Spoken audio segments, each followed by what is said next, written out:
Alan Watts was born on January 6, 1915, in the quiet suburb of Chiswick, a part of London that sat close to the River Thames. His father, Albert Watts, worked as a civil servant in the Treasury, and his mother, Margaret, taught at a local primary school. The family lived in a modest house with a small garden, and the young Alan spent many afternoons watching clouds drift across the sky. In those early years, he learned to ask the simple questions that all children ask. One day, while looking up at a bright blue afternoon, he turned to his mother and asked, "Why is the sky blue?" Margaret answered with a gentle explanation about sunlight and air, but the question lingered in his mind. That moment of curiosity became a pattern that would follow him through his whole life. When Alan entered school, he was placed at the King's School, a boarding school known for its strict routines and classical curriculum.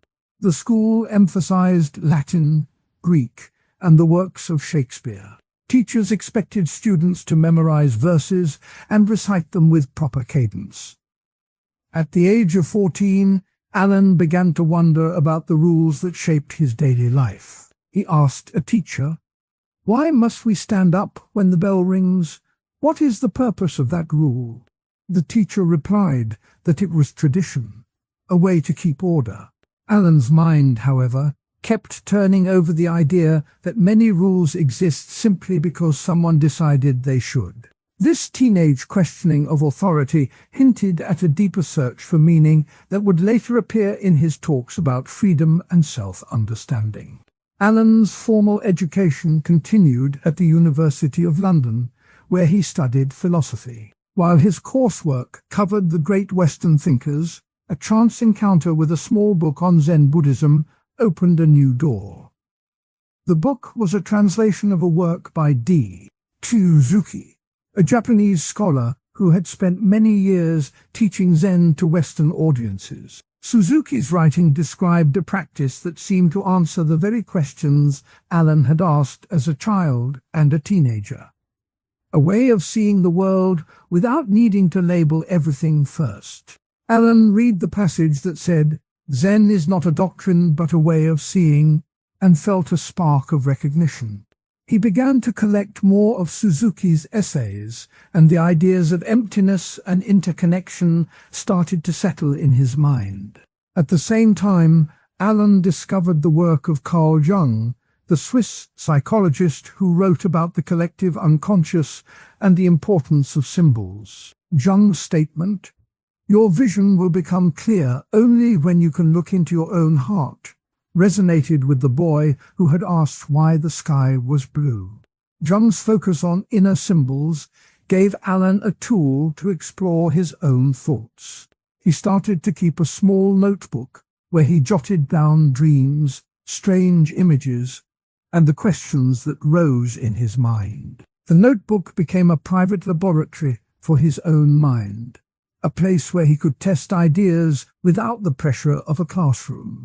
In 1932, at the age of 17, Alan entered the Anglican seminary at King's College London. The seminary was a stone-built place with high arches and a quiet chapel where the sound of a single organ could fill the room. There, Alan studied Christian theology, biblical languages, and the history of the church. He learned to chant psalms and to interpret the parables of Jesus. One evening, after a long day of lectures, he walked out into the cold courtyard and looked up at the same sky he had once asked about. He thought, if the sky can be blue because of light, could truth also be a kind of light that changes with the angle we look at it? This thought was the seed of a belief that truth could be many-sided, a belief that would later shape his approach to Zen and the self. While at the seminary, Alan also met a group of students who were interested in Eastern thought. They formed a small reading club that met in a back room of the college library. One of the members, a young man named Harold, brought a copy of a Japanese poetry collection. The poems spoke of mountains that disappear into mist and of rivers that flow without a clear source. The group read the verses aloud, and Alan felt the words echo the questions he had asked as a child. The club's discussions often turned to the idea that the self might be like a river, always moving, never the same shape. This early exposure to the metaphor of the river would later become a central image in his talks about the self. After completing his studies at the seminary, Alan was ordained as an Anglican priest in 1938. He served a short time as a vicar in a small parish on the outskirts of London. The parish was a simple place with a thatched roof and a garden where villagers grew carrots and potatoes. In his sermons, he tried to blend the Christian stories he had learned with the Zen ideas that had fascinated him. One Sunday, he told his congregation, "The story of the prodigal son is like a leaf that falls and returns to the tree. It shows us that we are always part of a larger whole." Some parishioners found this fresh, while others felt uneasy about the mix of traditions. The mixed reaction gave Alan a taste of the criticism he would later face when he tried to bring Eastern ideas to Western ears. In 1941, the Second World War broke out, and Alan was called to serve as a chaplain in the Royal Navy. He spent months on a ship that crossed the Atlantic, listening to sailors talk about fear, hope, and the strange silence of the ocean at night. One night, as the ship's lights dimmed, a sailor asked, "Father, why do we keep fighting if the world is so big and we are so small?" Alan remembered the river metaphor and answered, "Perhaps we are like a drop in a river. The drop cannot stop the river, but it can feel the river's flow."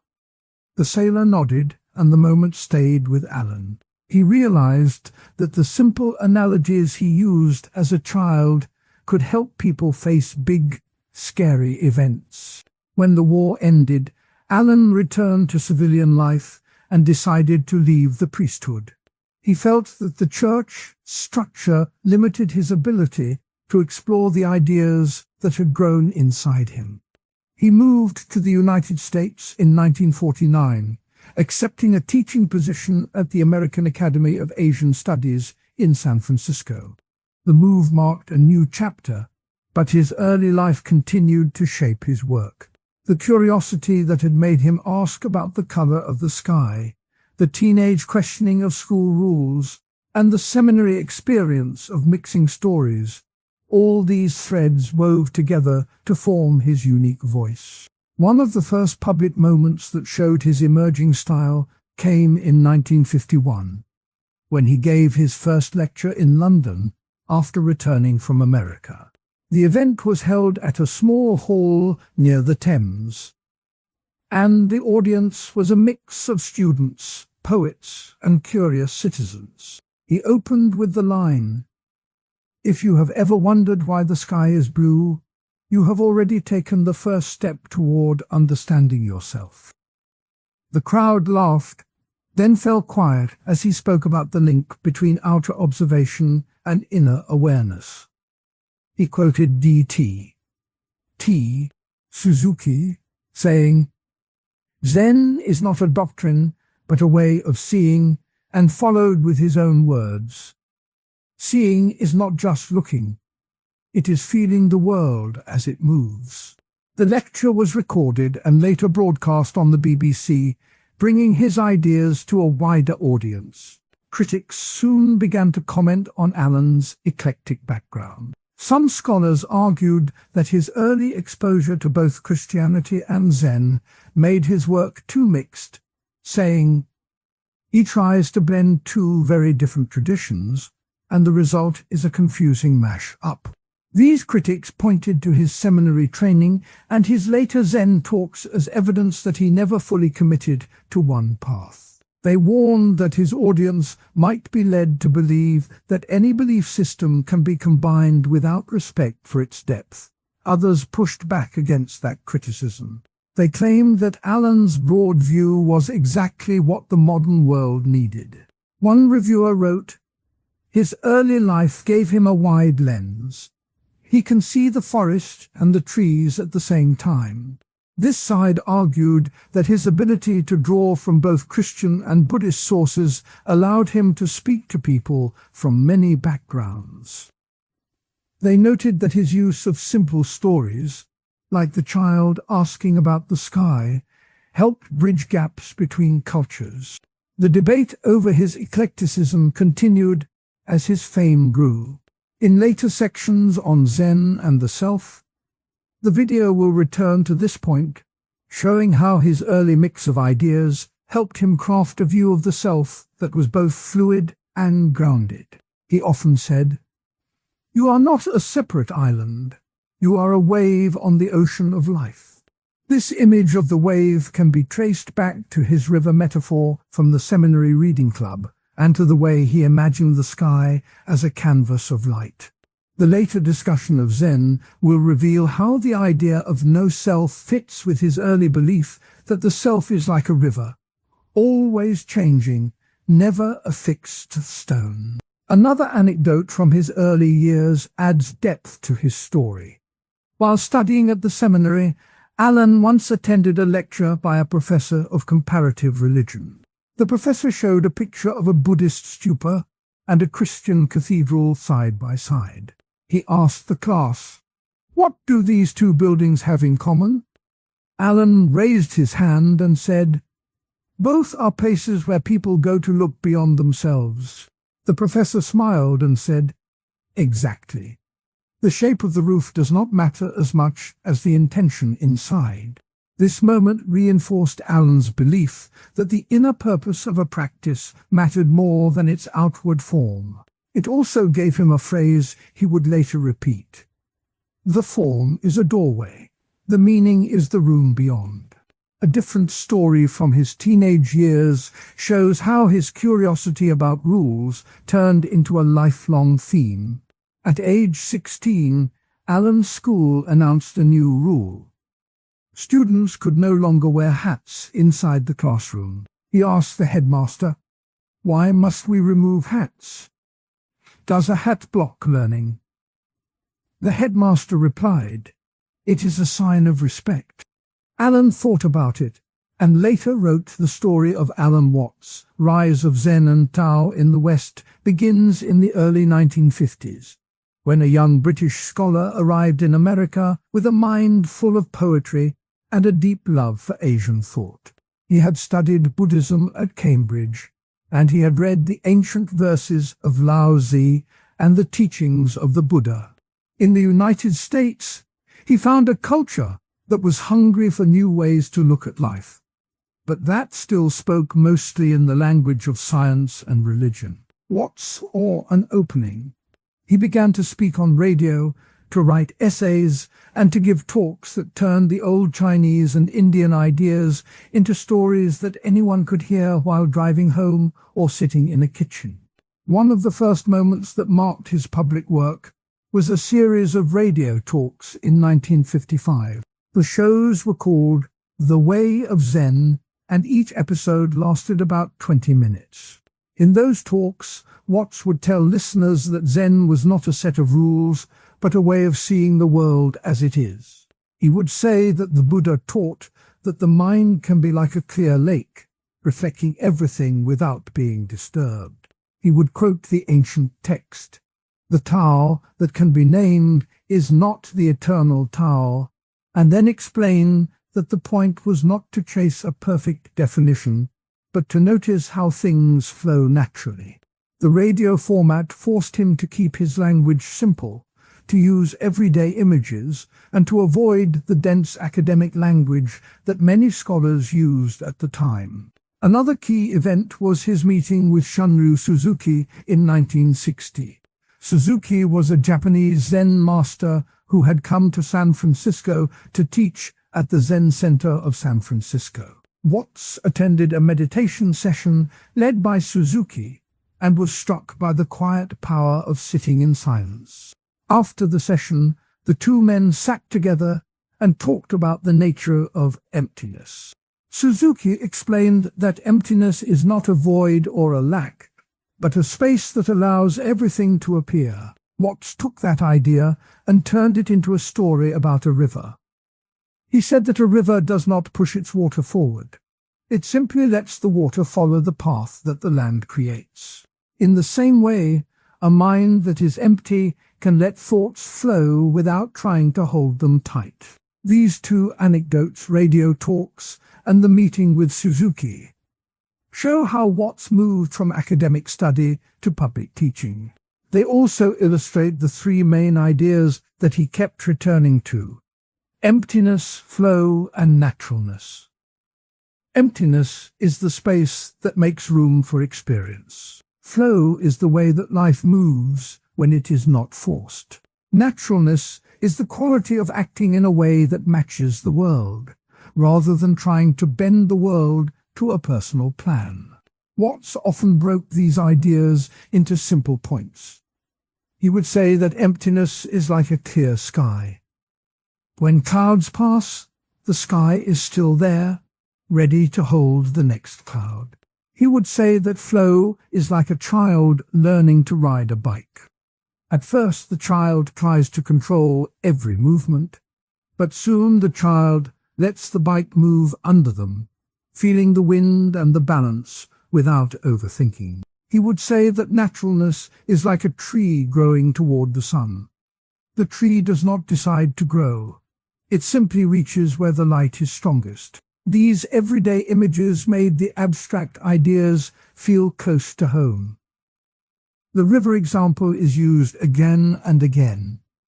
Imagine a river that meets a rock. The water does not crash into the rock and stop.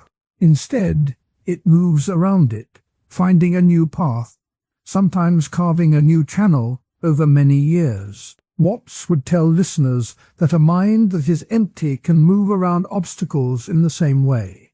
When a problem appears, the mind does not cling to a single solution. It lets the solution appear as the water finds a new route. The child on a bike is another vivid picture. When a child first tries to ride, the child holds the handlebars tightly, pedals hard, and worries about falling. The child's mind is full of fear and control. After a few tries, the child lets go of the fear, relaxes the grip, and feels the bike move under the body. The child is no longer thinking about each pedal stroke. The body and the bike become one. Watts used this picture to show how a mind that is empty can act without overthinking. How flow can happen when the mind lets go of the need to control every step. These two examples serve as analogies that help listeners see how emptiness, flow, and naturalness work in daily life. They also point toward real-world applications. In modern workplaces, for instance, managers who try to micromanage every detail often create stress and slow progress. A manager who trusts the team, who creates space for ideas to arise, and who lets projects move in a natural direction often sees better results. In education, teachers who give students room to explore topics, rather than forcing a strict syllabus, allow learning to flow like a river, with students finding their own paths. Watts also linked these ideas to modern movements. The mindfulness movement, which grew in the late 20th century, often talks about being present and letting thoughts pass. Those ideas echo Watts' teaching about emptiness as a clear sky that lets clouds drift. The rise of flow research in psychology, especially the work of Mihaly Csikszentmihalyi, also mirrors Watts' description of a state where a person is fully absorbed in an activity without self-consciousness. Watts never used the word flow in a scientific sense, but his stories about rivers and children predate the academic label. In this way, his work helped shape the language that later scholars would use. Modern interpreters sometimes call Watts a bridge between East and West. They note that his books, such as The Way of Zen and Tao, The the watercourse way, have been printed in many languages and continue to sell. They point out that his gentle style makes the ideas feel less like foreign doctrine and more like a friendly conversation. Some teachers use his recordings in meditation classes, letting students hear his calm voice as they sit. Others quote his line, "You cannot step twice into the same river," to illustrate the idea that each moment is new, and that trying to hold onto a fixed identity can be a source of suffering.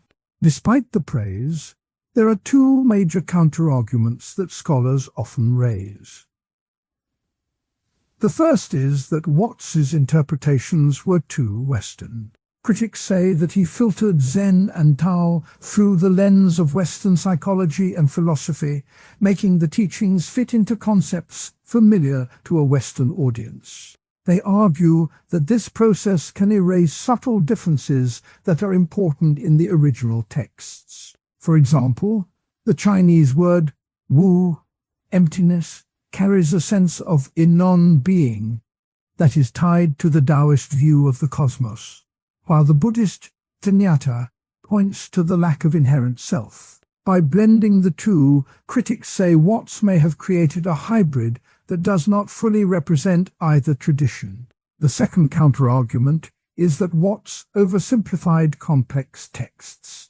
Some academic philosophers note that his popular books often skip the rigorous debate that scholars have been having for centuries. They point out that the Tao Te Ching is a poem of 81 short verses that has been interpreted in many ways, and that each line can hold paradoxes that resist simple explanation.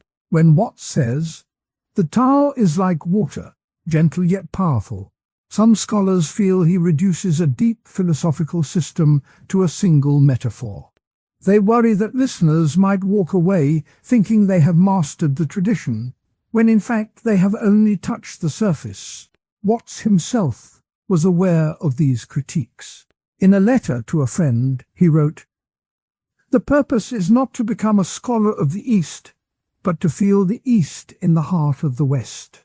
He seemed to accept that his role was to give a taste, not a full academic account.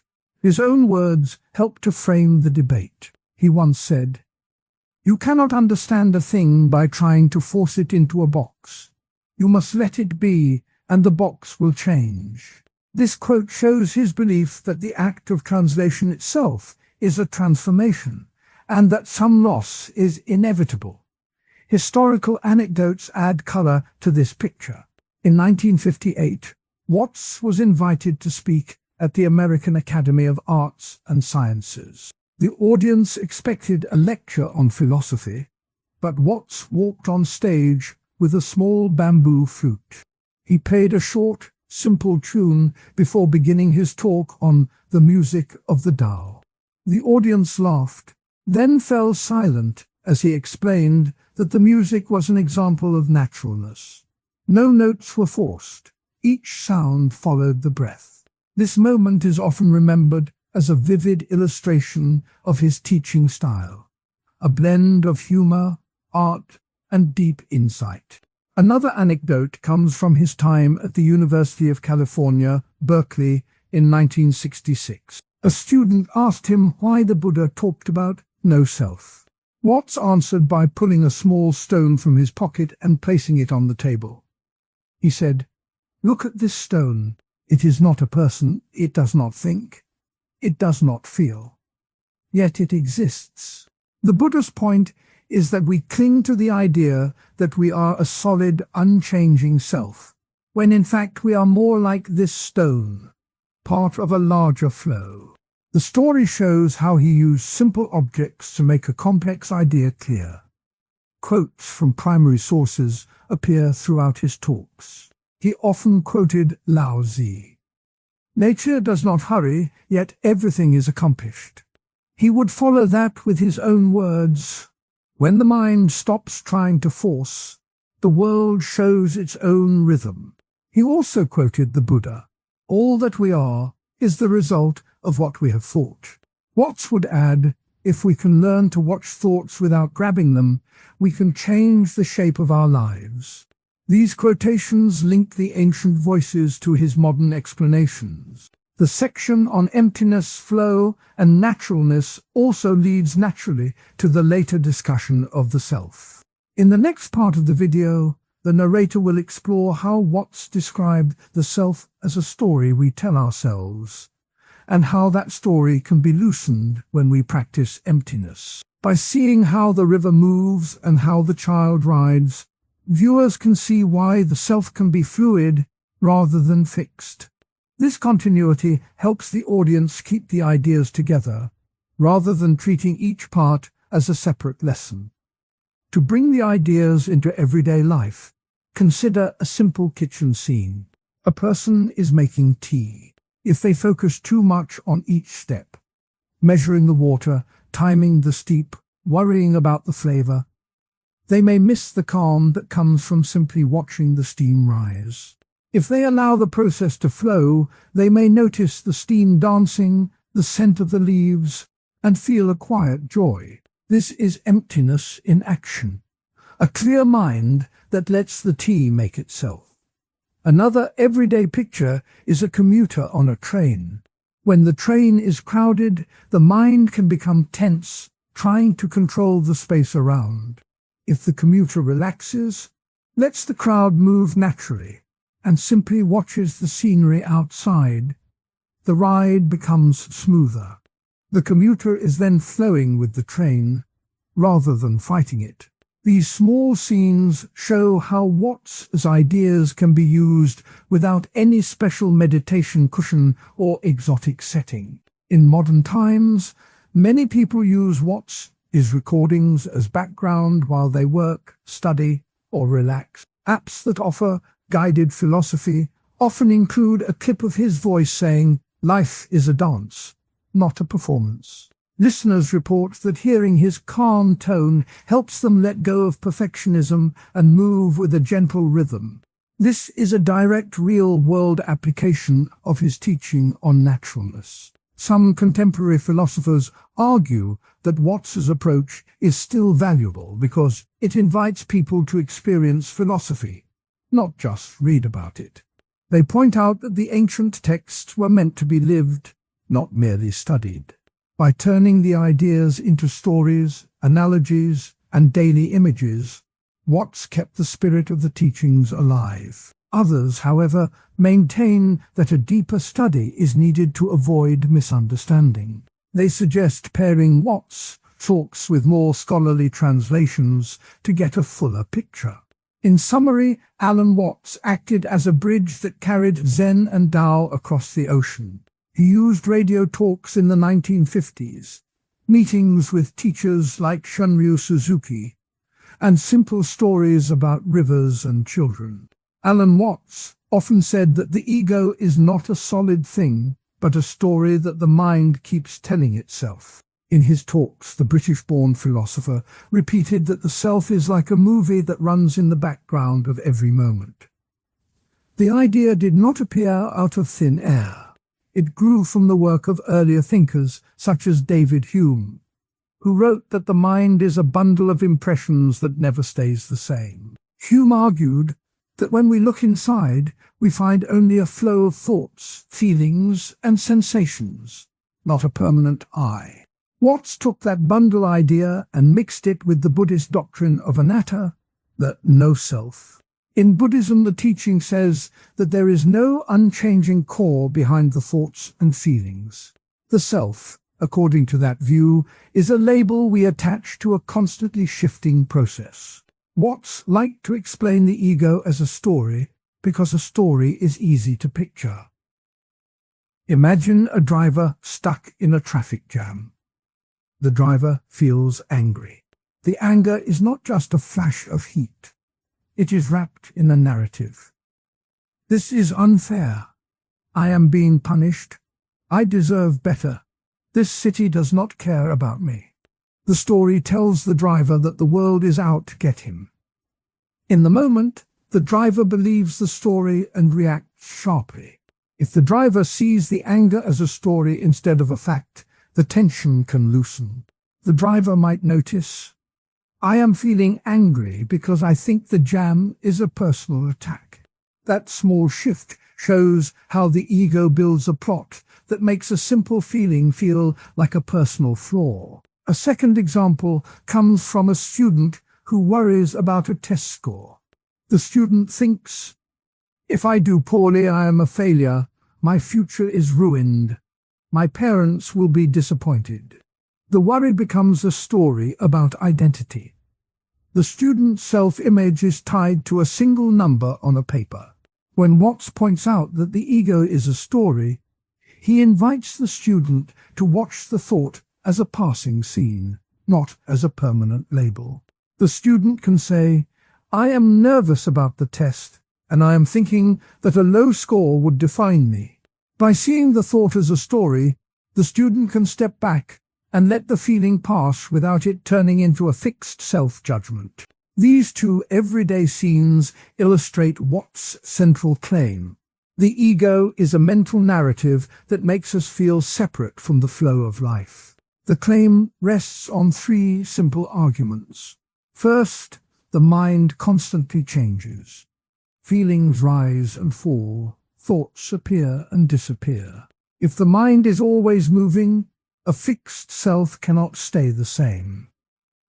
Second, language pushes us to name things. When we label a feeling as my anger or my anxiety, we create a sense of ownership. That ownership is the story. Third, the story often serves to protect a fragile sense of safety. By turning a feeling into a plot, the mind tries to keep the self safe from the unknown. World applications of this view appear in many places. In mindfulness meditation, practitioners are taught to notice thoughts as they arise, without grabbing onto them.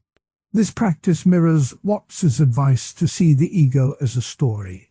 In modern psychotherapy, especially cognitive behavioral approaches, clients learn to label thoughts and test the story behind them.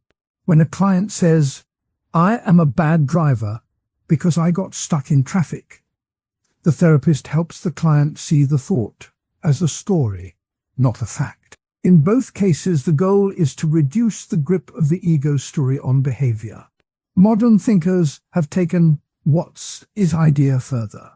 Some neuroscientists point to brain imaging that shows the sense of self lights up in many different regions, suggesting it is a process, not a single spot. Psychologists who study self-concept often talk about the narrative self, a term that echoes Watts' story metaphor.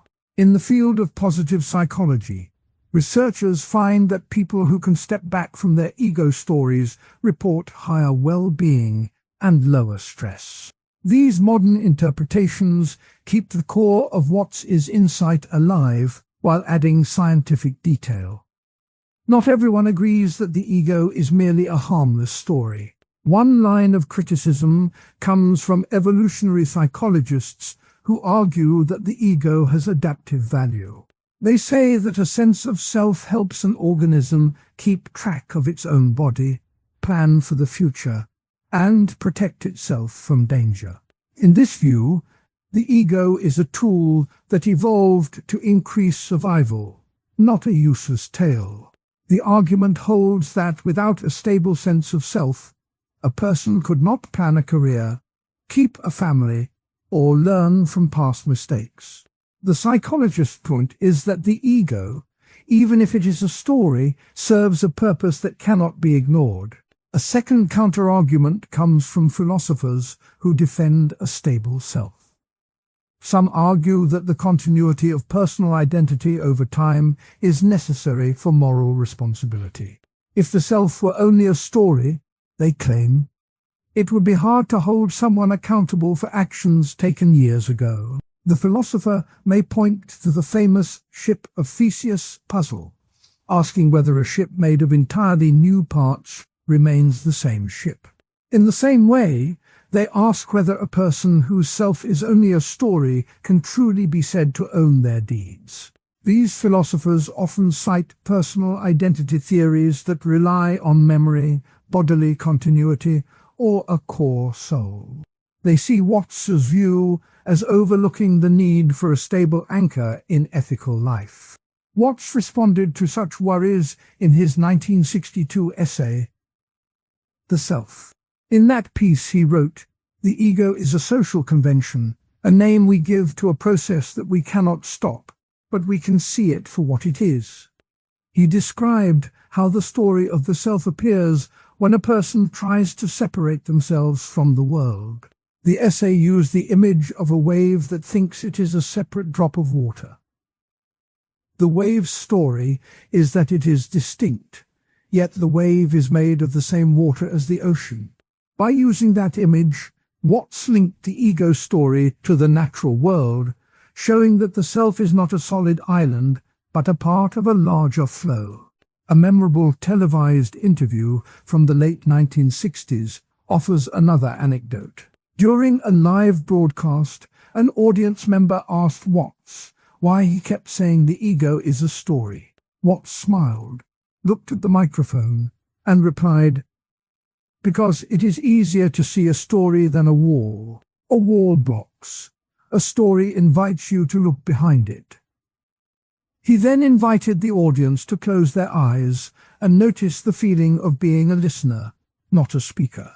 The audience reported feeling lighter after the brief exercise.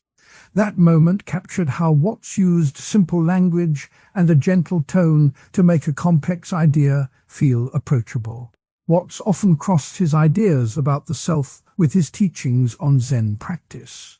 In Zen, the goal is to experience reality without the filter of the ego story. He would say that sitting in Zazen, Zen meditation, is like cleaning a window that has been fogged by a story. When the fog clears, the view of the world appears fresh. The connection between the ego story and Zen practice shows that the same insight can be found in both Western philosophy and Eastern meditation.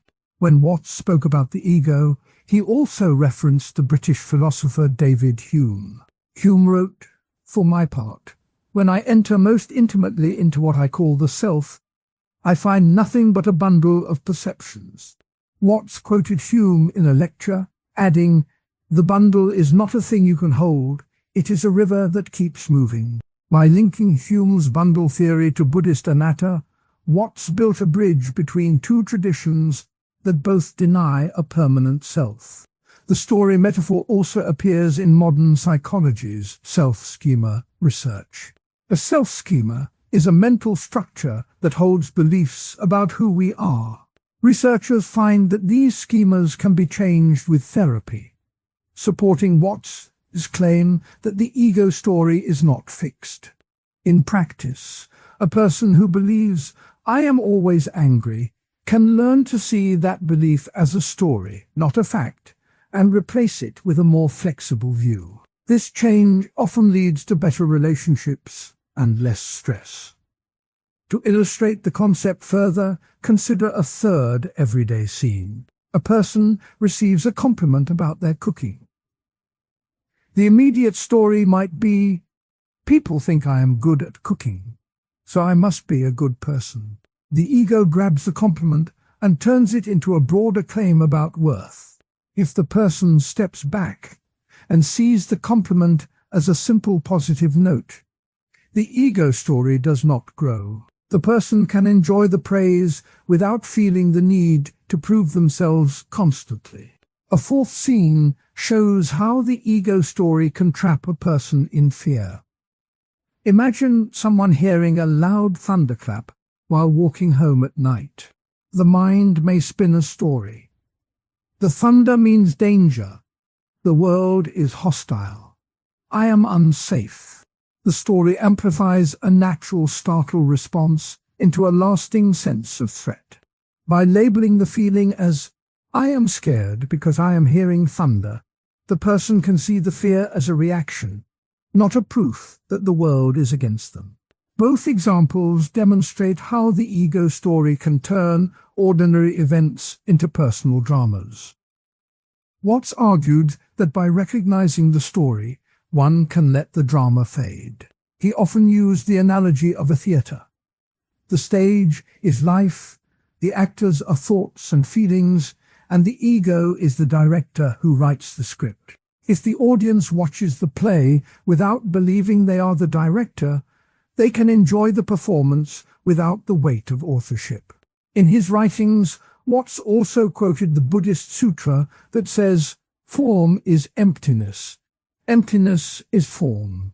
He used this line to show that what we call self is empty of any permanent substance. The form of the self, our thoughts, emotions, and memories, appears solid but is empty of a core that does not change. This emptiness is not a void of nothingness. It is a space that allows change. By seeing the self as empty, the ego story loses its grip. Critics who defend the ego's adaptive value point to studies on self-esteem. They claim that a healthy ego helps people face challenges, set goals, and bounce back from setbacks.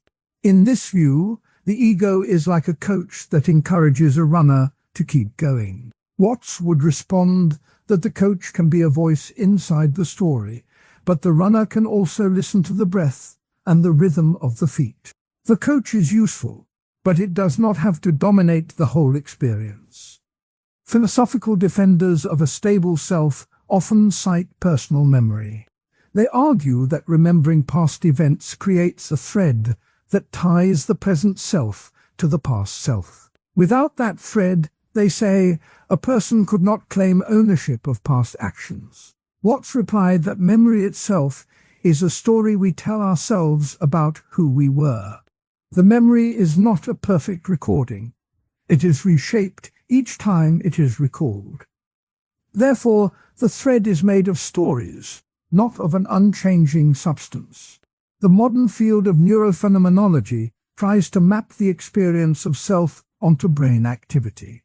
Researchers find that when people report a strong sense of self, certain brain networks light up. Yet those networks are also active when people imagine other people, suggesting that the brain does not hold a single self spot.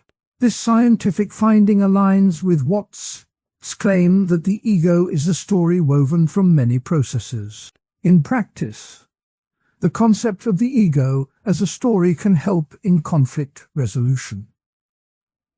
When two people argue, each may cling to a story about being right and the other being wrong. By stepping back and seeing each story as a mental narrative, the participants can lower the emotional temperature and find common ground. Watts often told a story of a monk who, when asked why he did not argue with a rival, replied, "The argument is a story I tell myself.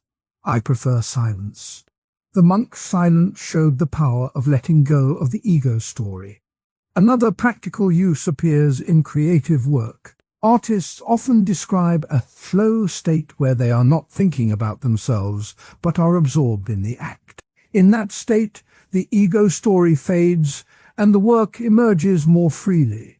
Watts noted that the flow state is a glimpse of life without the self-story, a moment when the river runs without a dam. The link between Watts' ideas and Zen practice is also evident in the use of koans. A koan is a puzzling question meant to break the mind's habitual story patterns. When a student works on a koan, like, "What is the sound of one hand clapping?" the mind tries to find a logical answer, but the answer slips away.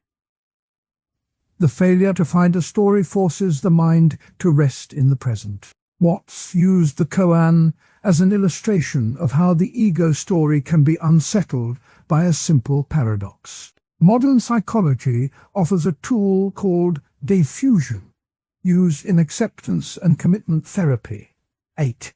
Diffusion teaches people to see thoughts as just words, not as truths. This technique mirrors Watts' advice to watch the ego story as a story.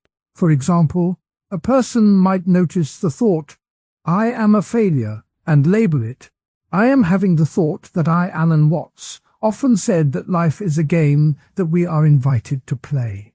He believed that the best way to move through the world is with a light heart, with a smile, and with a sense that nothing is fixed.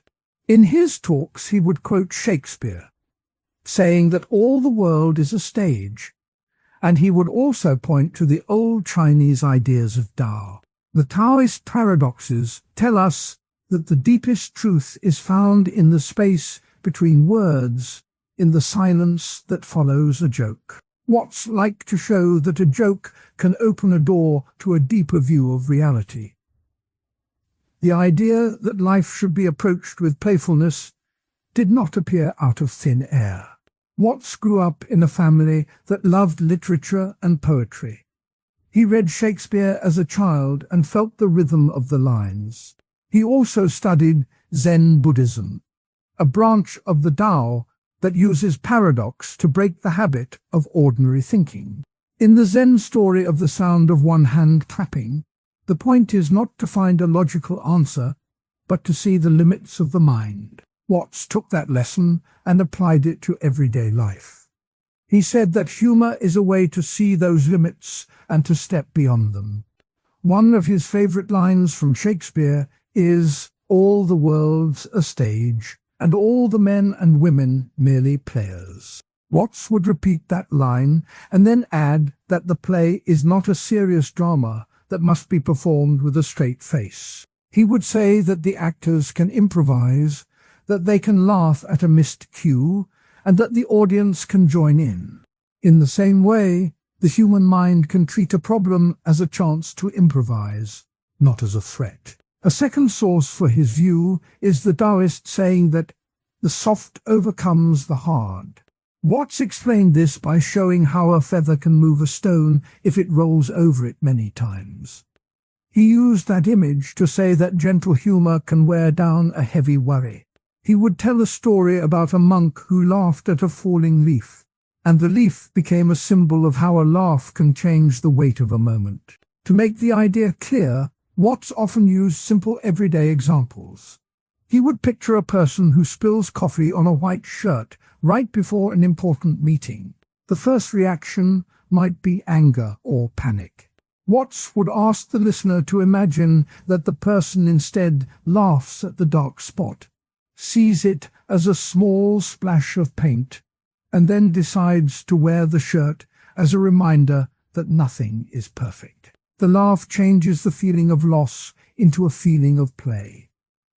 The coffee stain becomes a story, not a scar. The person can even turn the spill into a game, trying to see how many different shapes the stain can make. In that way, a small accident becomes a source of joy. A second example comes from a kitchen mistake. Imagine a child who tries to bake a cake and forgets to add sugar. The result is a flat, bland loaf. Instead of being upset, the child can turn the mistake into a game of guess the flavor. The child can add honey, jam, or cheese, and each addition becomes a new round of play. The original error is no longer a failure, but a starting point for a series of playful experiments. Watts would say that this kind of response shows how humor can turn a problem into a chance to explore. These two examples illustrate the core of Watts' argument. He claimed that humor is not a way to deny reality, but a way to meet reality on its own terms. When a spilled coffee is met with a laugh, the mind does not cling to the idea of a ruined shirt. When a bland cake is met with a game, the mind does not cling to the idea of a failed recipe. Instead, the mind opens up to new possibilities. Watts called this the art of living lightly. He believed that a light heart can see the hidden patterns in daily life. Watts also gave a more formal argument that humor helps to break the habit of seeing the self as a solid, unchanging thing. He said that the self is like a river, always moving, always changing. When a person takes themselves too seriously, they act as if the river is a stone. Humor reminds the person that they are part of the flow. By laughing at one's own mistakes, The person sees that the self is not a fixed object, but a series of moments. This view connects directly to his earlier discussion of the self, where he argued that the self is a story we tell ourselves. The story can be rewritten with humor. Not everyone agreed with Watts's view. Some critics argued that using humor to face serious issues is a way of avoiding responsibility. They said that a laugh can hide the pain of a real problem, and that people might use jokes to ignore injustice or suffering. One critic wrote that humor can become a mask that shields the mind from the harsh truth. This criticism points out that a joke can sometimes be a shield that blocks deeper work. It is a warning that playfulness should not become an excuse for indifference. Supporters of Watts' idea offered a different view. They said that humor is a coping tool that helps people survive difficult times. A psychologist once noted that laughter triggers the release of chemicals that calm the body and open the mind. In this sense, humor is not avoidance but a bridge. It can give a person the space to think clearly about a problem after the tension has eased. Supporters argue that a laugh can be the first step toward real action, because it clears the mental fog. Both sides raise important points. The critics remind us that humor can be misused, while the supporters remind us that humor can be a healthy response. Watts himself seemed to accept that balance. He said, "If you take yourself too seriously, you miss the joke that is life." He also warned, "A joke that never ends can become a trap."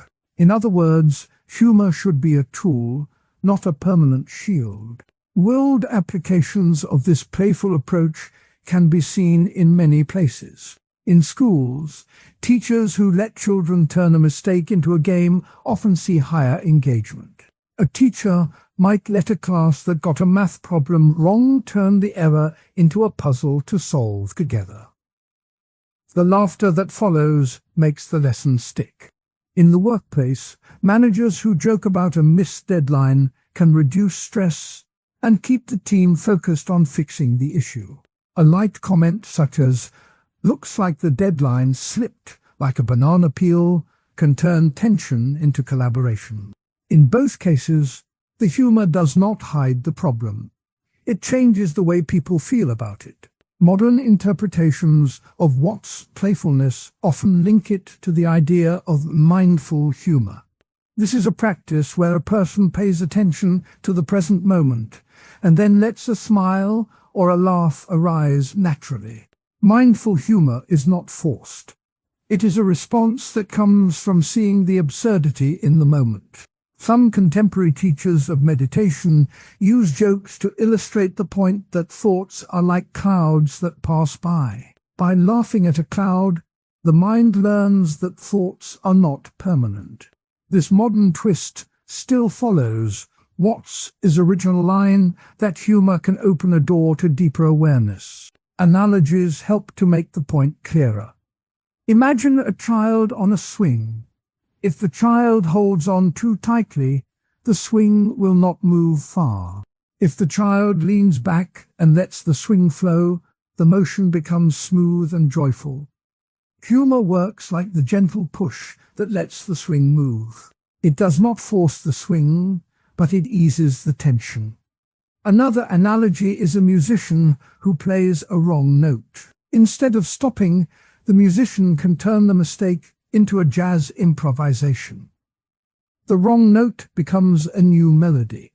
In the same way, a spilled coffee can become a new story if the mind is willing to improvise.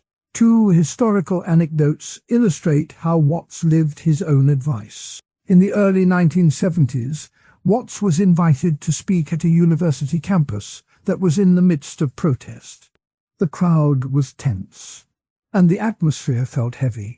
Watts walked to the podium, looked at the crowd, and said, "We are all here because we love a good story, even if that story is about trouble." He then told a short, funny poem about a monk who tried to meditate while a pigeon kept cooing. The crowd burst into laughter, and the tension eased. After the laugh, the students were able to discuss their concerns more openly. This story shows how a simple joke can turn a charged situation into a space for honest dialogue. Another anecdote comes from a spontaneous poetry reading Watts gave at a small bookstore in London. He was asked to read a poem he had written that morning. He began, but then stopped, looked at the audience, and said, "I have no poem, but I have a cup of tea and a cat that thinks it is a tiger." He proceeded to improvise a short verse about the cat's imagined bravery, and the audience laughed. The laughter created a warm feeling that made the listeners more receptive to his later thoughts on the nature of self. This moment shows that Watts used humor not as a distraction, but as a way to open hearts. Watts often quoted his own words to make a point about play. He said, "You are a function of the universe playing a game of hide and seek with itself." He also wrote, "The only way to make sense out of change is to plunge into it, move with it, and play." These quotes capture the spirit of his teaching. They remind the listener that life is not a puzzle to be solved once and for all, but a dance that can be enjoyed step by step. Linking back to the earlier discussion of the self, the idea of play changes how the self is seen. If the self is a story, then humor is a way to rewrite the story in a lighter tone. The self is no longer a rigid actor, but a playful participant. This shift makes it easier to let go of the fear that the self must always be perfect. The earlier section explained that the self is a pattern of thoughts and feelings. By adding humor, that pattern can be loosened, allowing new patterns to form. Looking forward, the next part of the talk will explore how this playful attitude can lead to a deeper sense of spirituality. Watts believed that when the mind is light, it can sense a larger reality that is often hidden by seriousness. The playfulness becomes a doorway to the spiritual sense of being part of something larger than the individual. The idea is that humor does not take away from spiritual depth. It can actually point toward it. In summary, Alan Watts taught that life is a game, that humor is a tool, and that play can turn a spilled coffee into a story, a bland cake into a game, and a tense protest into a shared laugh. He drew on Shakespeare's stage, on Taoist paradoxes, and on his own Zen practice to make this point. He offered arguments that humor breaks the rigid view of the self, and he faced counter-arguments that warned against using humor as avoidance. He gave real examples from classrooms, workplaces. Alan Watts often spoke of a kind of spirit that lives apart from churches, temples, or any set of rules. He believed that the feeling of awe, the calm that comes from simple work, and the sense of being part of something larger can all happen without a formal creed. In this part of the story, the roots of that view, the people who helped shape it, the main ideas, the objections, and the ways it shows up today are all laid out in clear language. Alan Watts was born in 1915 in England. He grew up in a Christian home, but he also loved the myths and poems of the East. As a teenager, he read the Bhagavad Gita, a Hindu text that talks about duty, devotion, and the inner fire of the mind. The Gita says that when the mind is steady, it is like a lamp that does not flicker. That image stayed with him for life. Later he met Buddhist teachers who showed him Zen practice. Zen tells that the self is not a solid block, but a flow of moments. In Zen language, the self is called no self, a word that means the idea of a permanent ego is an illusion. One modern Christian thinker who also tried to separate the idea of God from the church was Paul Tillich. Tillich wrote that God is not a being among other beings, but the ground of all being. In his words, God is the depth that holds everything together, not a person who sits on the throne. Watts liked that picture because it let him talk about a deep sense of being without naming a deity or a doctrine. He could say that the universe has a pulse, and that pulse can be felt in a quiet moment, without needing a priest to explain it. The first clear argument that Watts made was that spiritual feeling is a natural part of being human. He said that when a person watches the sun rise over the ocean, the colors spread, and the heart lifts, that moment is a glimpse of the sacred. No hymn or sermon is required for that lift. The second argument was that everyday tasks can become spiritual when the mind is fully present. He described a gardener who moves soil, feels the cool earth, and watches a seed push up through the dark. In that simple act, the gardener can feel a deep calm that is often called being at one with nature. Both examples show that the feeling of the sacred can happen in ordinary life. Watts also pointed to the way language can trap people. He noted that when a religion tries to lock the experience into words, it can turn a living feeling into a set of rules. He used the image of a river that flows freely. If a dam is built, the water still moves, but it is forced into a channel. The water is still water, but its path is limited. In the same way, a person can still feel wonder, but if a church tries to shape that feeling into a specific form, the experience is restricted. A third point came from his study of Zen stories called koans. One famous koan asks, "What is the sound of one hand clapping?"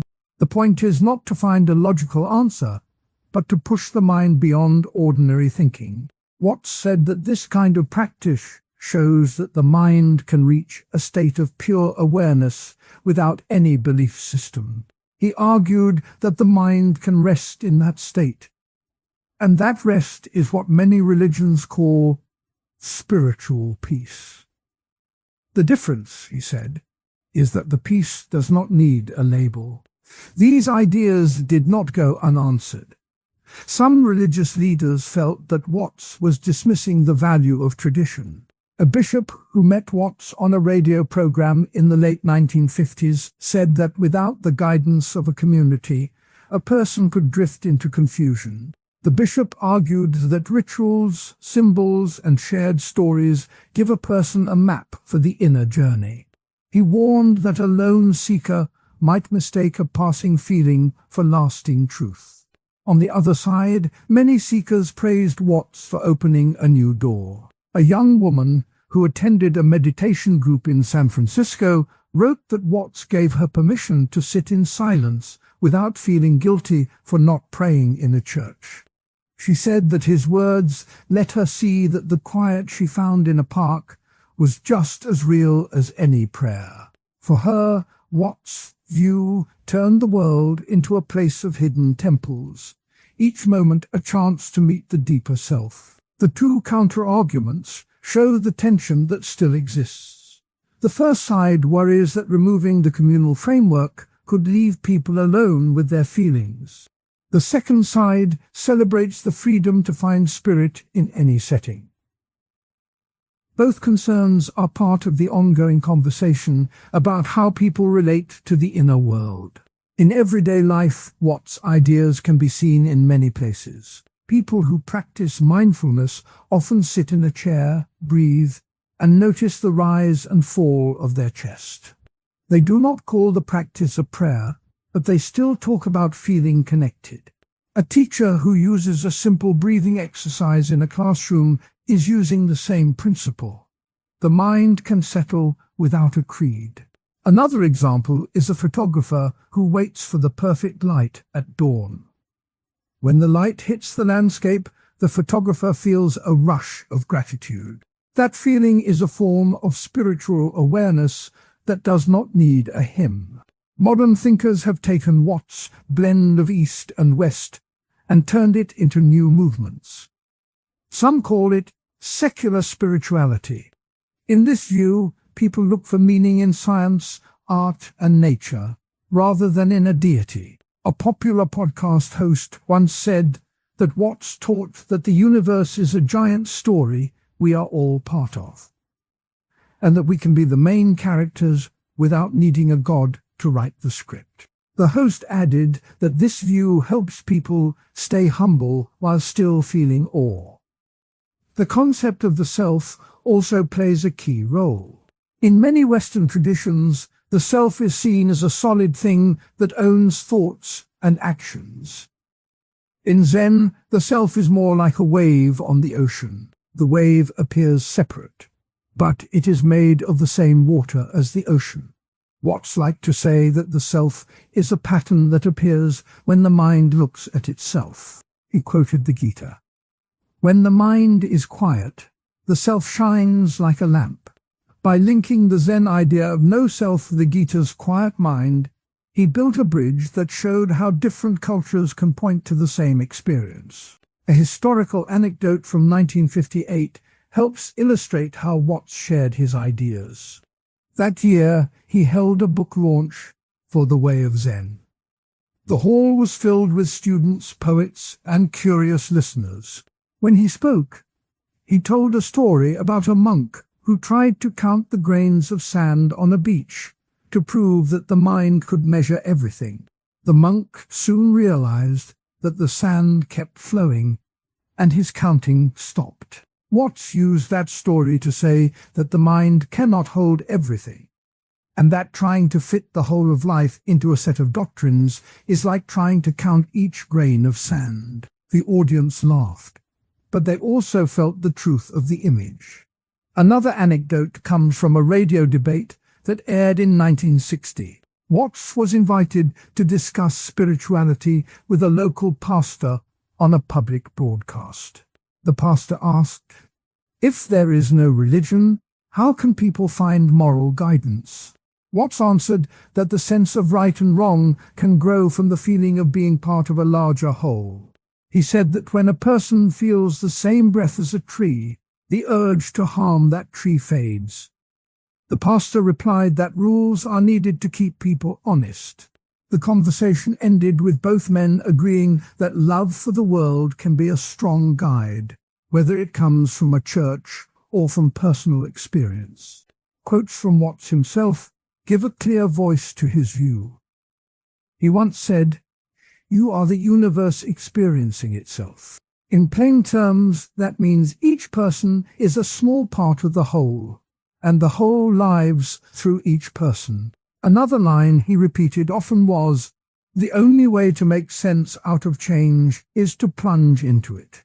This points to the idea that the only stable thing is the flow itself, not a fixed belief. From Tillich, the phrase, "God is the ground of being," appears in many of Watts' talks, showing how he borrowed the idea that the deep base of all things can be felt without a name.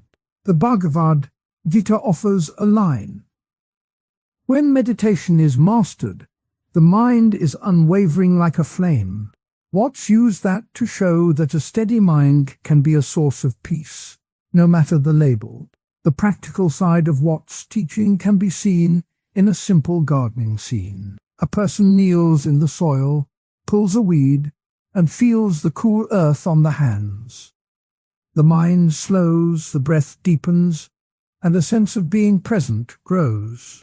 In that moment, the person may feel a quiet joy that feels sacred. No prayer is spoken, but the feeling is still a kind of reverence. The sunrise example works the same way. When the sky turns pink and gold, the eyes widen, the heart lifts, and a sense of wonder spreads. That feeling can be called spiritual, even if no church bell rings. An analogy that fits the theme is a radio that can pick up many stations.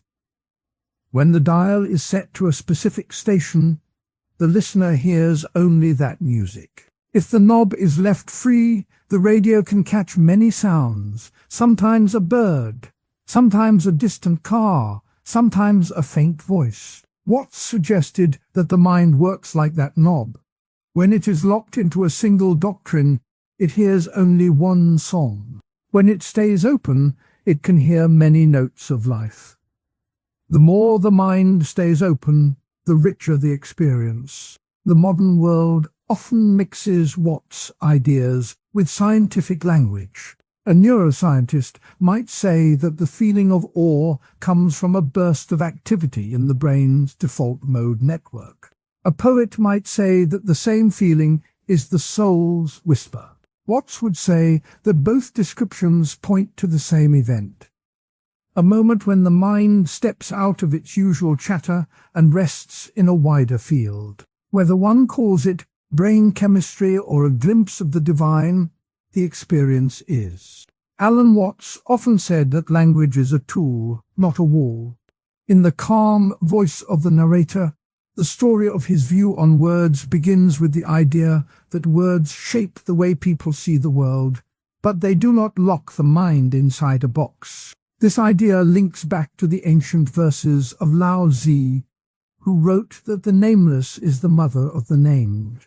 Lao Tzu's lines teach that naming is useful, yet the true source of things lies beyond names. Watts took that lesson and mixed it with the rhythm of modern poets like William Blake and the beat writers. He believed that a good metaphor can lift a listener out of ordinary thinking and let a fresh picture appear. The origins of this view can be traced to the early Zen masters who used stories and riddles to point at truth. Zen taught that the mind often clings to concepts and that a sudden picture can break the grip. Watts, who spent years studying Zen, borrowed that method. He also read the works of the German Romantics, who loved to use nature as a mirror for feeling. By blending these sources, Watts built a style that treated language like a bridge over a river, not a dam that stops the flow. One of the key thinkers who shaped his approach was D.T. Suzuki, a scholar who brought Zen to the West. Suzuki showed that the Zen koan, a short, puzzling story, works because it forces the mind to step outside ordinary language. Watts took that lesson and added his own flair. He liked to say that a thought is like a cloud drifting across the sky. The cloud appears, changes shape, then fades, while the sky stays clear. This simple image helps a listener see that thoughts are temporary, not fixed. Another influence was the poet Rainer Maria Rilke, who wrote that words are like a map that can never capture the whole landscape. Watts liked this idea because it reminded him that language can point, but it cannot contain everything. He often quoted Rilke, saying, "The purpose of a map is not to be the territory." In Watts' own words, words are the tools we use to build a house, but the house is the experience we live in. This line shows how he saw language as a way to shape experience, not as the experience itself. The arguments that Watts made about language are easy to follow. First, he said that a metaphor can turn an abstract idea into something concrete. When he compared emotions to weather patterns, he let the listener feel the storm of anger or the gentle rain of calm. The image of a storm helps a person understand how a feeling can rise, move, and then pass. Second, he argued that stories let people see a truth from a new angle. A story about a monk who tried to count his breaths until the numbers disappeared shows how counting can become a trap. By stopping the count, the monk steps into a space where breath is simply breath, not a number.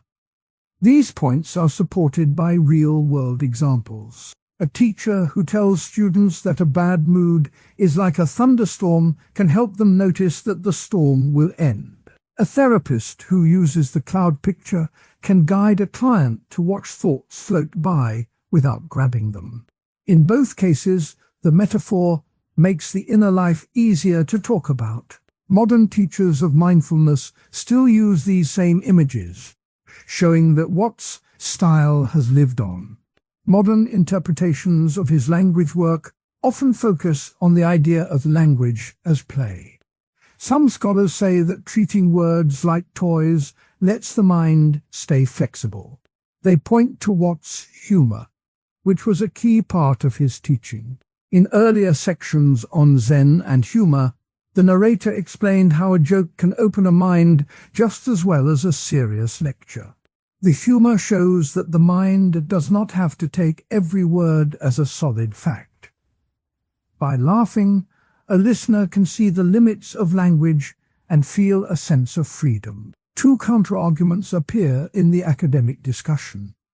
One group of scholars argues that metaphors can mislead. They say that when a thinker says thoughts are clouds, the mind may cling to the picture and miss the deeper point that thoughts are also part of the mind's activity, not just something that passes. They warn that a vivid image can become a new belief that blocks further inquiry. Another group counters that claim by saying metaphors are essential for making hard ideas clear. They argue that without pictures, many people would never grasp concepts like emptiness or impermanence. They point out that Watts's own students reported sudden insights after hearing his cloud story, suggesting that the metaphor opened a door that plain language could not. A historical anecdote from 1965 illustrates Watts' belief in language as a bridge. In a lecture titled "The Limits of Language," he stood before a small crowd at the University of California. He began by holding up a plain white sheet of paper and said, "This paper can hold a line, a picture, a poem, but it cannot hold the breath that moves the pen." He then told a story about a monk who tried to describe the taste of tea to someone who had never drunk it. The monk used the words warm, bitter, and sweet, but the listener could only guess. Watts concluded that the monk needed to let the listener taste the tea, not just hear about it. The audience laughed. But they also felt the point. Words can point, but experience is needed to complete the picture. The second anecdote comes from a letter Watts wrote to a student named Michael in 1972. Michael asked how to talk about the feeling of nothingness without making it sound empty. Watts replied, "Words are like a net. A fine net can catch a fish, but it also catches seaweed and sand. If you try to catch nothingness with a net, you will only feel the net's edges. The best way is to sit in the water and feel the stillness." He signed the letter with the line, "The map is not the territory, but it can guide you to the shore." This letter shows how Watts used simple images to explain the limits of language. The narrator now returns to the two simple examples that illustrate his method. First, the cloud picture. Imagine a bright morning sky. A white cloud appears, moves, changes shape, then drifts away. In the same way, a thought pops up, shifts, and fades. The sky stays clear, just as the mind stays present when thoughts are seen as passing clouds. Second, the weather pattern for emotions. Picture a summer rain that falls gently, then a sudden thunderstorm, then a calm after the storm. The rain can be a feeling of sadness, the thunderstorm a burst of anger, and the calm a moment of peace. By using weather, a listener can see that feelings have cycles, just like the sky. Analogies help to cement the idea further. Think of language as a set of tools in a toolbox. A hammer can drive a nail, but it cannot turn a screw. If a carpenter tries to use a hammer to turn a screw, the job becomes harder. Likewise, if a thinker tries to use a single word to explain a complex feeling, the effort may fail. The right tool, a metaphor, a story, a poem, can make the work smooth. This analogy fits the earlier point that language is a tool, not a barrier. The influence of Lao Tzu's verses appears again when Watts quotes the line, "The nameless is the origin of heaven and earth." He follows with, When we put a name on something, we give it a shape, but we also hide its deeper flow. This line shows how the ancient poet saw naming as a double-edged sword. Watts added that the double edge can be softened by using metaphor, because a metaphor does not lock a thing into a single shape. It shows many sides at once. Modern poets, such as Allen Ginsberg, also left a mark on Watts' style. Ginsberg's poem, Howl, uses vivid, chaotic images to break through ordinary speech. Watts admired that the poem let the reader feel the pulse of a city, not just read a description. He borrowed that energy when he said, "Language can be a drum that beats the heart of reality if we let it." The drum analogy brings the idea home. A drum makes a sound that moves the body, but the drum itself is not the music. Real-world applications of this view are seen in everyday life. A parent who tells a child that worries are like clouds can help the child see that worries will pass. A manager who describes a busy workday as a storm can encourage the team to find calm after the rush. In education, teachers who use stories to explain scientific concepts often see better retention. These examples prove that Watts' method works beyond the lecture hall. In recent years, digital creators have taken up Watts' approach. A popular podcast host uses the weather metaphor to talk about anxiety, saying, "When the sky darkens, you can open an umbrella of breath." The host credits Watts for the image. Another YouTube channel uses the cloud picture to explain how social media thoughts drift in and out of our minds. They quote Watts directly. "Thoughts are like clouds that float across the sky of awareness." These modern uses show that the metaphor still travels well. Some critics still hold the view that metaphors can trap people in the wrong picture. A professor of linguistics wrote that when a metaphor becomes the main story, the original concept may be lost. He gave the example of the mind as a computer metaphor, which can make people think that thoughts are only data to be processed, ignoring the lived feeling of consciousness. This criticism points out that a metaphor must be used carefully, and that listeners should be reminded that the picture is only a guide. Supporters of Watts argue that the risk of misinterpretation is outweighed by the benefit of clarity. They point to studies where students who learned a concept through a story remembered it better than those who heard a definition. They also note that Watts always warned his listeners that any picture is only a stepping stone, not the final truth. In his 1965 lecture, he said, "Do not cling to the metaphor as if it were the mountain itself." This reminder keeps the audience aware that language can help, but should not become a new wall. The narrator now ties the discussion back to earlier sections on Zen and humor.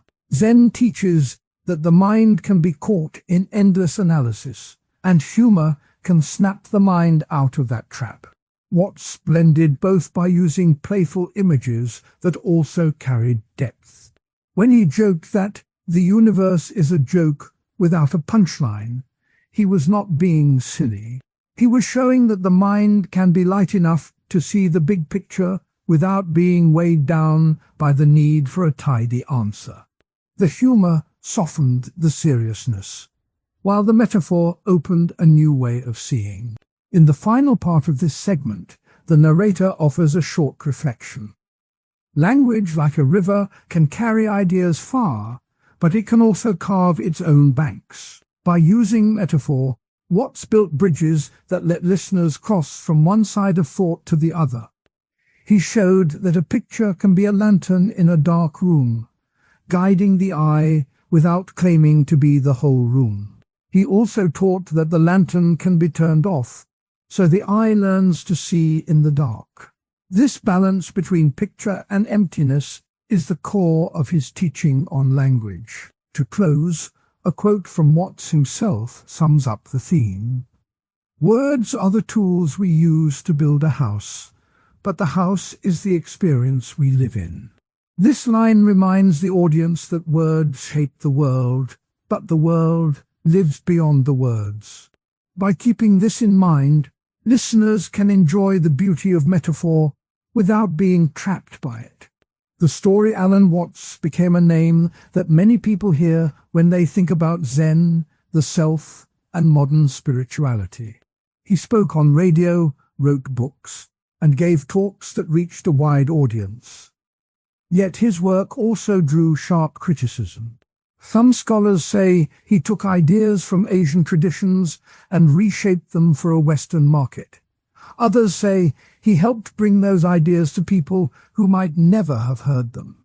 This part of the story looks at the main points of criticism, the ways people defended him, and the lasting influence he still has today. One of the strongest accusations comes from scholars of Buddhism. Robert Thurman, a well-known Buddhist teacher, has called Watts a popularizer who often missed the point of the tradition he was teaching. Thurman wrote that Watts tends to flatten the deep doctrinal work of Buddhism into a feel-good mantra. In a 1995 interview, Thurman said, "When a teacher reduces a complex path to a few catchy lines, the risk is that the real practice is lost." This criticism is often called the oversimplification charge. Critics argue that Watts took the subtle teachings of Zen and presented them as simple life advice. They say that this can lead people to think they have mastered a tradition when they have only heard a few sound bites. A second major criticism is the charge of cultural appropriation. The term means taking ideas from a culture that is not one's own and using them without proper respect or context. Critics say that Watts, a white British man, spoke about Chinese and Japanese traditions as if they were his own. They point out that he never was ordained as a monk, never lived in a monastery, and never completed the formal training that a traditional Zen teacher would undergo. In a 2002 essay, Buddhist scholar Peter Harvey wrote, "When a Western voice claims authority on Eastern practice without the proper lineage, the result can be a distortion that harms both the tradition and the learner." This view holds that Watts' fame helped a market for exotic spirituality that often ignored the lived reality of the cultures he borrowed from. These two criticisms, oversimplification and cultural appropriation, are linked. Both point to a fear that the depth of Zen, the self, and the path to awakening can be reduced to a few catchy phrases. Some people worry that this reduction makes the practice look like a quick fix, rather than a lifelong commitment. Despite these critiques, many people still find great value in Watts' words. Modern meditation teachers often cite him as an early bridge between Eastern ideas and the West. Tara Brach, a well-known meditation teacher, has said, "Alan Watts opened a door for many of us to step into the practice of mindfulness. He showed that the mind can be a friend rather than an enemy." In a 2018 podcast episode, Brach explained that she uses Watts' description of the still point to help students settle into meditation.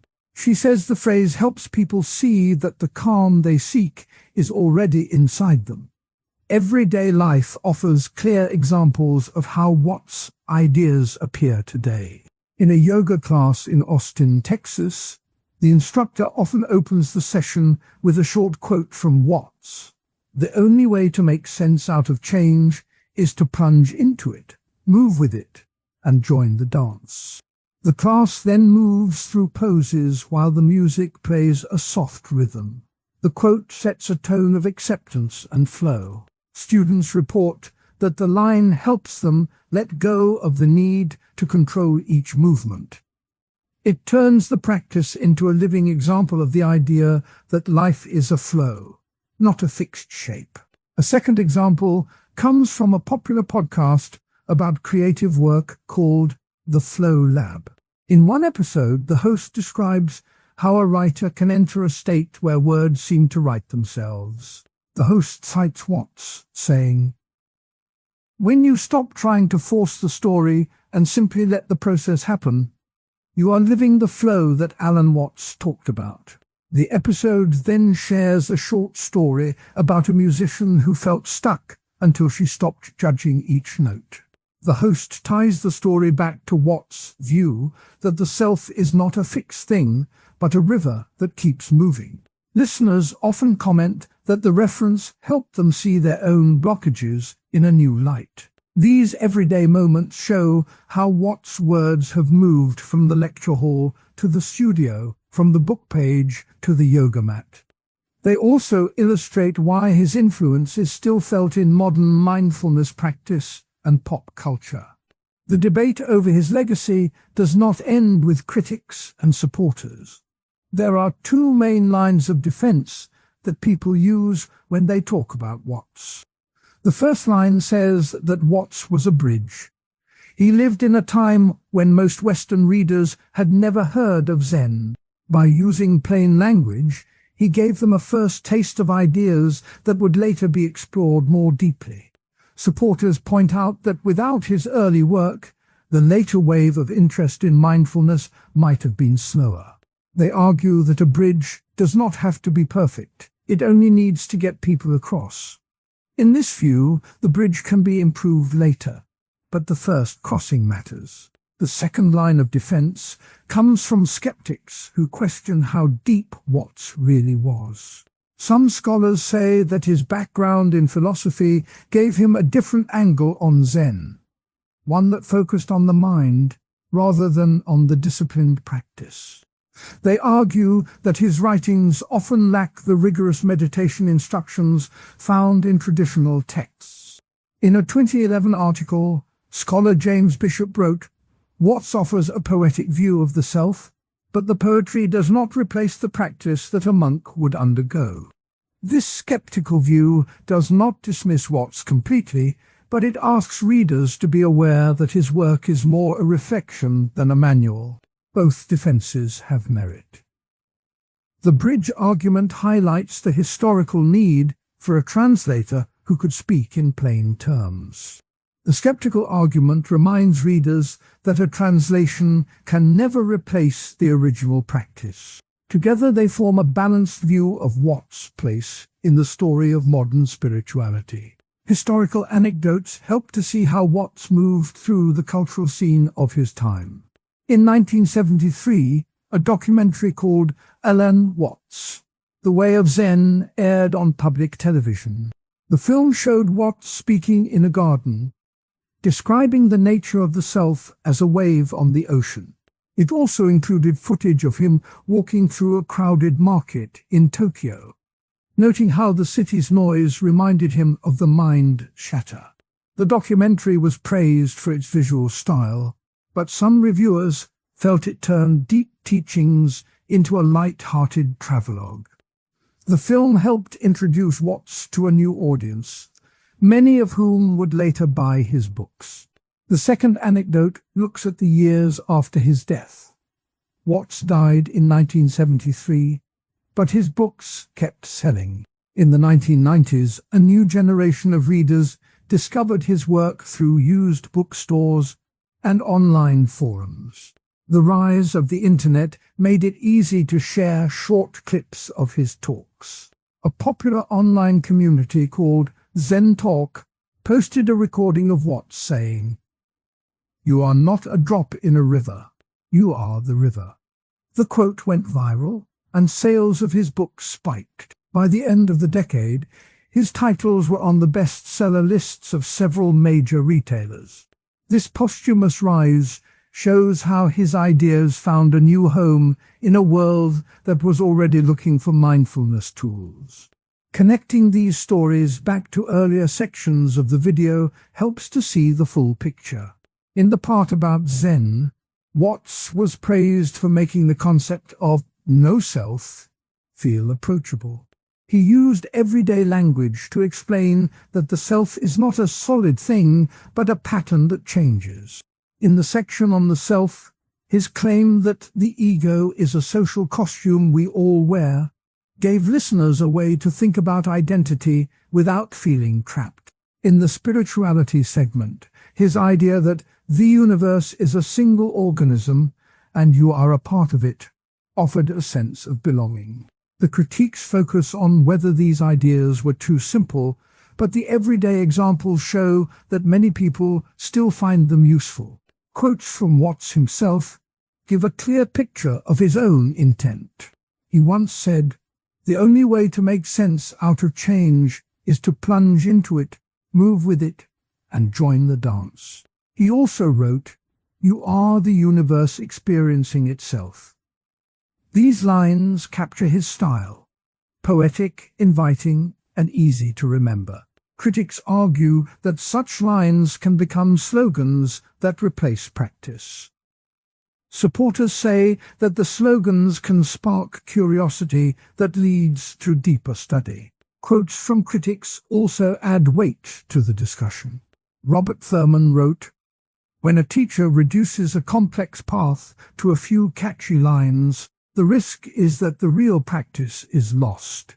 Peter Harvey noted, "When a Western voice claims authority on Eastern practice without the proper lineage, the result can be a distortion that harms both the tradition and the learner." These statements help to frame the concerns that many scholars have raised. The modern meditation teachers who defend Watts often point to his role in opening doors. Sharon Salzberg, a well-known meditation teacher, told a crowd in 2015, "Alan Watts gave many of us the first glimpse of a different way to see the mind. He showed that the mind can be a friend." She added that his talks helped her decide to study Buddhism more seriously. In a similar vein, a popular mindfulness app includes a daily quote from Watts as part of its notification. Users receive the line, "You cannot be a prisoner of your own thoughts if you see them as clouds passing in the sky." The app's designers say the quote helps users detach from stressful thinking patterns. The two everyday examples, the yoga class and the podcast, show how his words have been woven into daily routines. In both cases, the speaker uses a Watts line to set a tone of openness. The yoga teacher uses the line about dancing with change to help students accept the flow of breath and movement. The podcast host uses the line about letting the process happen to help creators stay present. Both settings are places where people look for calm, focus, or inspiration. Watts' words fit naturally because they are short, vivid, and easy to repeat. The counter-arguments also appear in real life. A group of Buddhist scholars gathered at a conference in 2008 and wrote a statement that said, "While Alan Watts helped popularize Zen, his lack of formal training means his teachings should be taken as a starting point, not a final guide." At the same time, a community of mindfulness teachers published an article that said, "Alan Watts opened a window for many Western seekers. The view through that window may be limited, but it still lets light in." These two statements capture the balance between caution and appreciation. The 1973 documentary and the 1990s book boom illustrate how Watts moved from a niche speaker to a cultural icon. The documentary gave him visual exposure, while the later book sales showed that his ideas could survive beyond his own lifetime.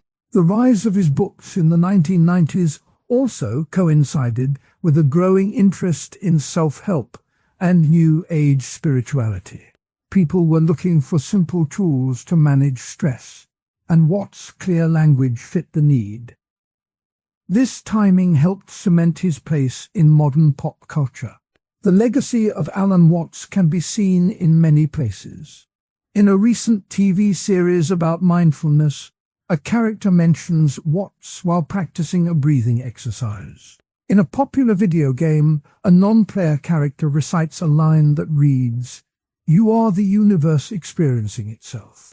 The game designers said they wanted to give players a moment of reflection, and they chose Watts because his words are short enough to fit a dialogue box. These examples show that his influence has spread beyond books and lectures into visual media, games, and everyday conversation. The impact on modern mindfulness practice is also clear. Many mindfulness courses now include a short reading from Watts at the start of each session. The reading is meant to remind participants that thoughts are not permanent objects but passing events.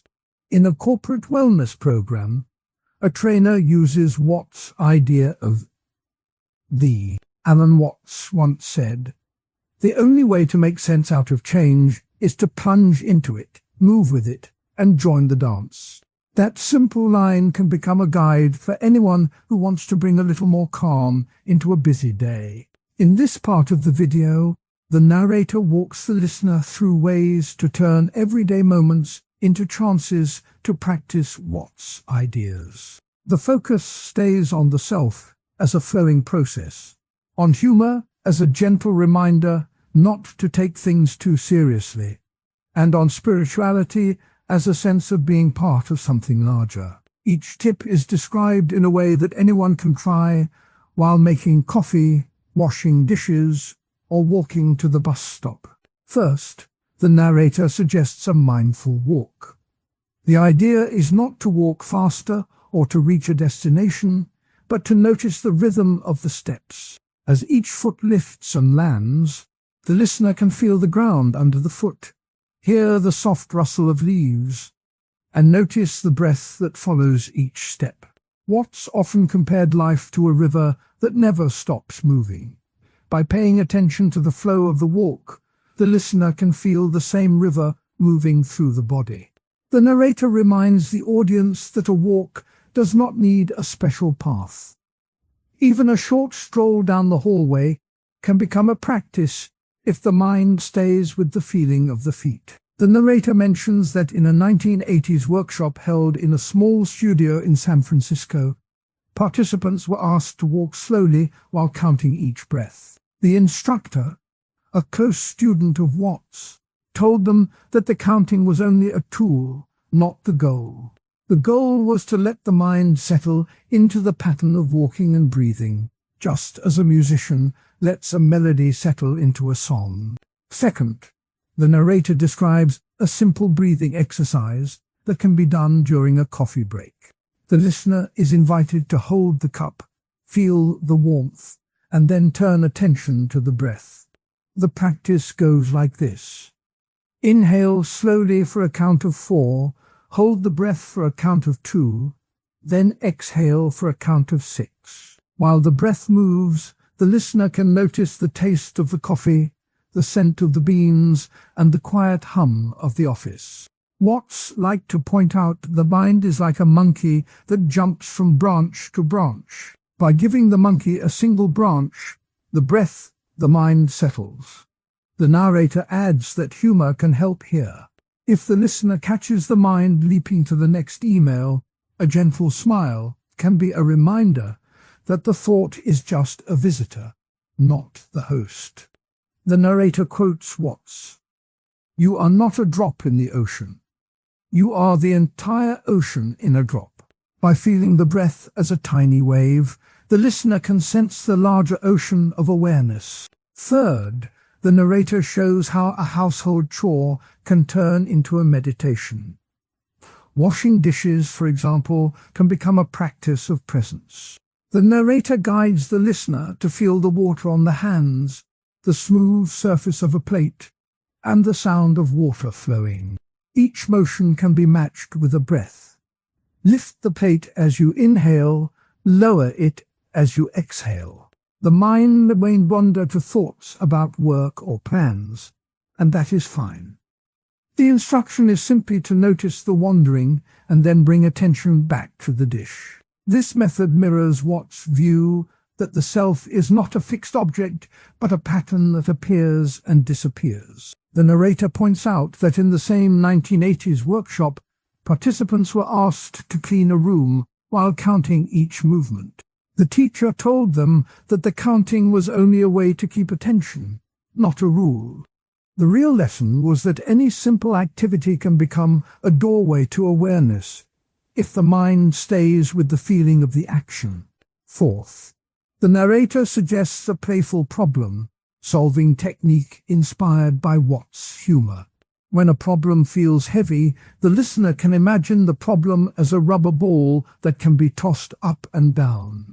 By giving the problem a light, bouncing shape, the mind can step back and see it from a new angle. The narrator explains that Watts often used jokes to point out how the mind builds walls out of sand. A simple joke can cut through tension. The listener can try this. Write the problem on a piece of paper, fold it, and then toss it gently into the air. While watching it fall, the listener can notice a small smile forming. This playful act can shift the mental mood, making space for fresh ideas. The narrator also notes that a recent online community called Watts Daily shares short videos where members try this exact exercise during a work break. The community reports that the simple act of tossing a paper note helps them feel less stuck. Now the narrator moves to the first counter-argument. Some people claim that Watts' ideas are too abstract for a busy life. They say that phrases like "the self is a process, not a thing," sound nice, but do not help when a deadline looms. The narrator acknowledges this concern. He points out that abstract ideas can feel distant when the mind is full of tasks. However, the narrator also offers a response that Watts himself gave. In a recorded talk from 1971, Watts said, "If you cannot see the point of a practice, try it anyway. The point is not to understand it first, but to feel it." The narrator explains that the practical tips in this segment are designed to bridge that gap. By attaching the idea to a concrete action, like breathing while making coffee, the abstract notion becomes a lived experience. The listener does not need to solve the philosophy first. The practice itself can reveal the meaning. The second counter-argument comes from those who argue that any simple practice, such as a 5-minute stretch, can be beneficial, so there is no need to follow Watts specifically. The narrator respects that many practices do help. He then explains how Watts' teachings add a unique flavor. While a stretch may relax the body, Watts invites the mind to see the body as part of a larger flow. He also adds a gentle humor element that can lighten the mood. The narrator quotes Watts, "You cannot be serious about anything for very long because the universe is a joke." This line reminds the listener that humor can be a tool for resilience, not just a side note. By blending breath, movement, and a light heart, the practice becomes more than a physical routine. It becomes a small glimpse of the larger view that Watts offered. The narrator now returns to real-world applications. In a modern office, a team might set a mindful minute before a meeting. During that minute, each person closes their eyes, inhales slowly, and feels the weight of the chair. This simple pause can reduce tension and make the group more attentive. In a school setting, a teacher could ask students to stand up, stretch, and notice the breath before a test. The practice can calm nerves and improve focus. In both cases, the underlying idea is the same as Watts' teaching. The mind is most clear when it rests in the present moment, not when it races ahead. Another example comes from a home kitchen. A parent preparing dinner can turn the chopping of vegetables into a rhythm exercise. Each chop matches a breath, each slice becomes a beat. The smell of garlic, the sound of the knife, and the steady breath create a small meditation. The parent may notice that the stress of the day fades as the rhythm continues. This mirrors Watts' description of life as music that one can learn to listen to. By listening to the sound of the knife, the parent listens to the flow of life. The narrator also shares a story about a group of retirees who met every Saturday at a community center.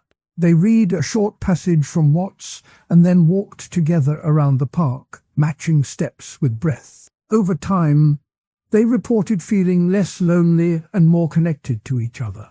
Their experience shows how a simple practice can build community, echoing Watts' belief that the self is not isolated but linked to others. To bring the historical anecdotes into focus, the narrator recounts the 1980s workshop mentioned earlier. The workshop was held in a converted warehouse near the Golden Gate Bridge. Participants came from all walks of life: teachers, engineers, artists, each hoping to find a calmer way to live. The teacher, a close disciple of Watts, began each session with a short reading from The Wisdom of Insecurity. He then led the group in a walking meditation that lasted exactly 20 minutes. The group was asked to notice the feeling of the wind, the sound of distant traffic, and the rise and fall of the chest. After the walk, the teacher asked each person to share a single word that described the experience. Words like light, free, and connected filled the room. The anecdote shows how a structured yet simple practice can open a space for the ideas Watts taught. The second anecdote is about a recent online community that formed around a shared love of Watts' quotes. The community, called Watts Whisper, started as a small forum in 2020. Members post short videos of themselves practicing a breathing exercise while reading a Watts line. One popular post shows a person in a small apartment holding a mug of tea, inhaling and saying, "You are an aperture through which the universe is looking at itself." The post has thousands of likes and many comments about how the simple act of pausing changed the day. The community also runs a weekly challenge where members turn a daily chore, like folding laundry, into a meditation. The challenge has grown into a global movement, showing that Watts' ideas can travel far beyond the lecture hall and into everyday life. The narrator now ties the practical tips back to the earlier sections on the self, humor, and spirituality. When the listener practices mindful walking, they are seeing the self as a process that moves. When they use humor in problem solving, they remember that the self can be light and playful.